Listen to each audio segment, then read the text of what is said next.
Müəllim şu. Tunelə girirəm, səsiniz gəl. Nədir? Ay, Nədirdi? Səs gəlmir ki, set yoxdur set. Set geldi. Narahat olma geldi. Bax sən belə sən şah, bax. Aməlim de Azərbaycanda, mən də soruşaydı. Aməlim, selamünaleyküm. Qardaş, necəsiz? Bu nədir, mən anlamadım da. Deməli məsələ nədir? Bax, birinci Müəllim, qurban olun, mənə bax görədim, sənin hörmətin var. Nətərsiniz, neyinirsiniz, necə gedir, darıxdınız? Müəllim, başqa erkekler söyləyəndə Bəli, kız bana bəli, susar da. Siz balada hal vuraqdınız, hə? Ha. birinci ona manıydı, o şah manısını oxuyan kimi idi, ona manıydı şah. Mənim mahnım idi, pamayım. Kim oxuyur? Mənim mahnım. Sənin mahnın deyil. Şah atacağım oxurdu. Kimsə oxumuşdu da orada. Biz oxuyur. Ha, mən dəli mən də öz mahnımı tanımır. Dəli. Sen özün söyledin burada, şah atacağım muzam dedin, pamayım.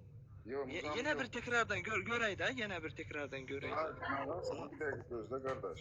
O mahnı Bir dakika da bunu. Şah Atajanov Muzam yaz YouTube'a. Ha. Tamam klip de varsa şarkı söylemeyin ama. Yok burada Anlamadım klipte ya. varım ama daha şarkı söylemiyorum. Ay, Ne kadar aldın? Ne kadar aldın? almama gerek yok. Onun varlığı yeter. Ne? bu nə deməkdir? Mən onu izah edeyim də. O deməkdir ki, Sen niye de yakına gelsin? Danışa bilmedin. Peki kim Yok, bu? buyur. Sen çekinersen. Ha, güzel. Ki, Gözüm görmür de gözüm görmür ekranı yakına durmalıyam ben. Gözün görmese kulağın ister, çekin. bir deməli məsələ nədir? Deyir ki, oradan soruşur ki, nə qədər pul aldın? Para. Pul aldın? Para. Ha. Klipə çəkilməyə deyir, nə qədər para aldın? Ha. Senin sonunda deyir ki,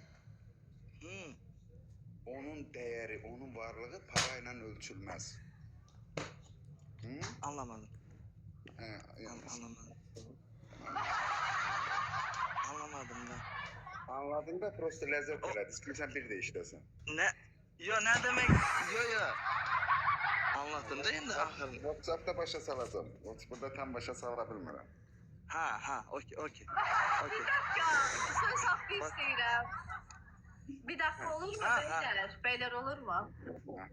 Ha, olur. Ben orada ne demeliydim? Senin tərəfini vermədim də, sənə dostun deyiləm lan. Sənə təriflədim də. Allah razı olsun. Teşekkür ederim. Ne dedin? Terifimi alıp ne dedin? İşte boş söyle yani dedim ki hada yani bu da şarkıdır. Onun da güzel mahnıları var dedim. Sen Azerbaycan dilini iyi anlamırsan.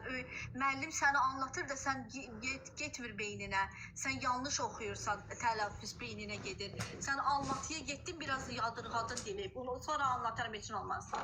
Yo, müəllim qəşəng Müəllim nətərsən ay müəllim yaman maşallah. Ne yediniz bu günləri? Yaman belə nəsə. Müəllim ile WhatsApp'ta anlatır da müəllim. Necə lazım da anlatan ama bədənim oturdu o söz. Necə anladım tezdən? Ha. Neyini siz? Ha, sağ ol. Necəsiz? Kardeş.